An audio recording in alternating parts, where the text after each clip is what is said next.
வணக்கம். என்னுடைய பெயர் கந்தசாமி நுப்பராஜா.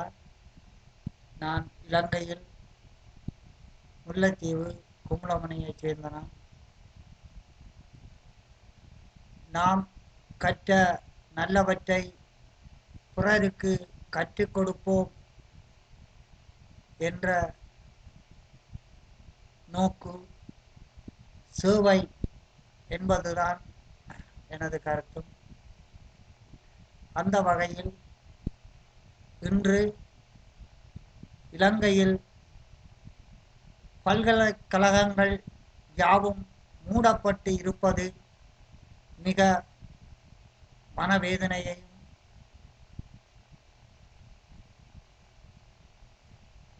கொடுக்கின்றது. அந்த வகையில் அந்த விரிவுரையாளர்களுக்கு, அந்த கல்விமான்களுக்கு, அந்த இலங்கை தீவில் வாழும் கல்விமான்களுக்கு நான் தலை வணங்குகின்றேன். இன்று இந்த பல்கலைக்கழகங்கள் மூடப்பட்டிருப்பது வேதனையையும் கொடுக்கின்றது. இந்த பல்கலைக்கழகங்கள் மூடப்படுவதால் யுத்தத்தை விட கொடுமை என்று நான் நினைக்கின்றேன். எத்தனையோ சந்ததிகளை கீழ்த்தரத்துக்கு கொண்டு போய்விடும். 5000 6000 விரிவுரையாளர்கள் சம்பள உயர்வுக்காக நீங்கள் ஸ்ட்ரைக் பண்ணுவது நியாயம்தான். உங்கள் அகிம்சை வழி போராட்டத்தை நான் வரவேற்கின்றேன். அந்த அகிம்சை வழி போராட்டம் வேறு விதத்தில் நடந்திருக்கலாம் என்று எண்ணுகின்றேன். அந்த மாணவர்களையும் அந்த நாட்டின் எதிர்கால முதுகெலும்புகளாக இருக்க வேண்டிய கல்விமான்களை பின்தள்ளுவது மிக வேதனையை அளிக்கின்றது. ஒரு தொழில் செய்பவர் இன்னும் ஒருவரை நம்பி இருப்பது போல் எமது வாழ்க்கை ஓடிக்கொண்டிருக்கின்றது. நம்பித்தான் இருக்க வேண்டும், இன்னும் ஒருவரை நம்பித்தான் இருக்க வேண்டும். உதாரணமாக, ஒரு டாக்ஸி டிரைவர், ஆட்டோ டிரைவர், ஒரு கார் ட்ரோயிங் வாகன ஓட்டி, ஒரு பூக்கடைக்காரன், ஒரு சவப்பொட்டி வைத்திருக்கும் கடைக்காரனை எடுத்து பார்ப்போமாயிருந்தால் எல்லோருக்கும் இடையில் ஏதோ ஒரு பின்னிய உறவுகளும், ஒருவரை ஒருவர் நம்பிய உறவுகளும், ஒருவரின் தொழிலில் ஒருவர் தங்கி இருப்பது தெரிகின்றது. அந்த வகையில் ஒரு ஆட்டோ டிரைவரை, ஒரு டாக்ஸி டிரைவரை எடுத்துக்கொண்டால் ஆரும் கைகாட்டினால்தான் சோறு, கோல் பண்ணினால்தான் சோறு என்கின்ற இது இருக்கின்றது. அந்த குடும்பம் அந்த ஓட்டி டிரைவரில் தான் தங்கி இருக்கின்றது. அதேபோல் ஒரு ட்ரோயிங் ட்ரக்காரனை எடுத்துக்கொண்டால் ஒரு வாகனம் பழுதுபடாதோ அடிபடாதோ என்று ஒரு ஏக்கம்.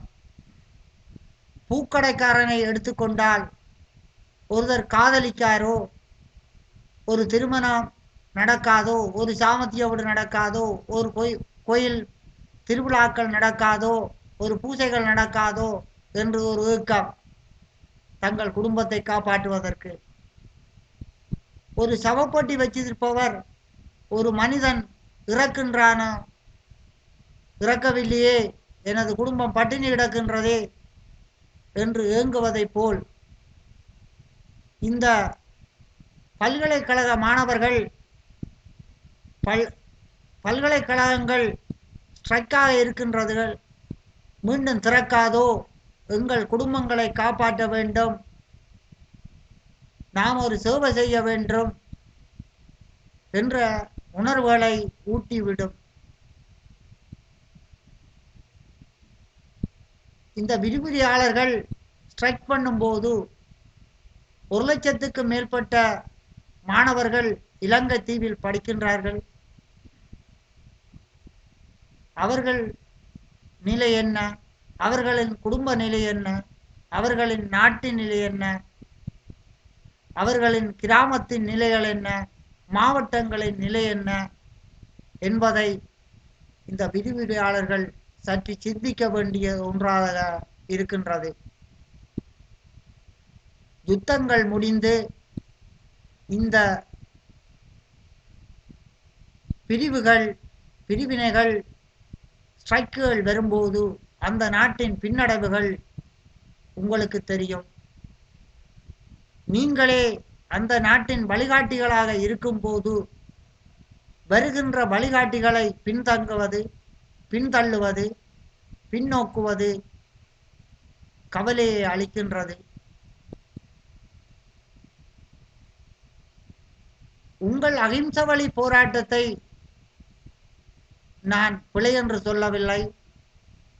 அது வேறொரு விதத்தில் நீங்கள் வழி நடத்தி இருக்கலாம் என்பது எனக்கு தோன்றுகின்றது.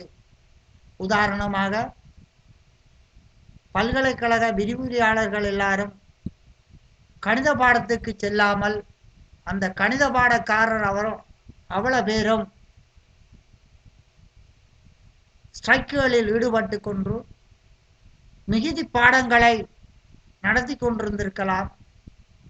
நாளை விஞ்ஞான பாடகாரர்கள் ஸ்ட்ரைக் பண்ணும்போது கணித பாடங்களும் மற்ற பாடங்களும் நடந்திருக்கலாம்.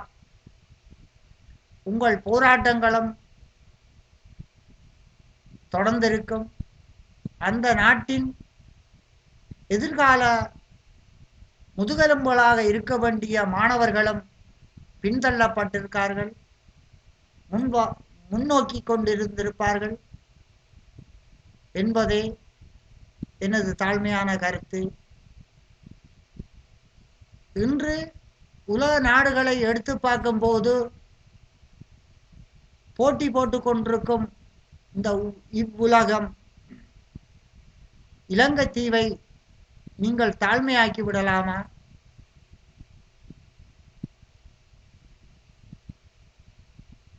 சற்று சிந்தித்து பாருங்கள் விரிவுரையாளர்களே. எதிர்கால முதுகெலும்புகள் உங்கள் வழிகாட்டிகள். அந்த வகையில் நாம் எமது இலங்கையில் மற்ற நாடுகளைப் போல் வாழ வேண்டும், இன்னும் பல யூனிவர்சிட்டிகள் உருவாக வேண்டும், நல்ல கல்விமான்களை உருவாக்கினோம் என்பதற்காக, உருவாக்க வேண்டும் என்பதற்காக நீங்கள் போராடி இருக்கலாம்.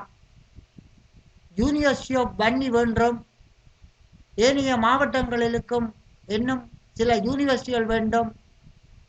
கூடிய புள்ளி விவரங்களில் மாணவர்களை தெரிவு செய்ய வேண்டும்.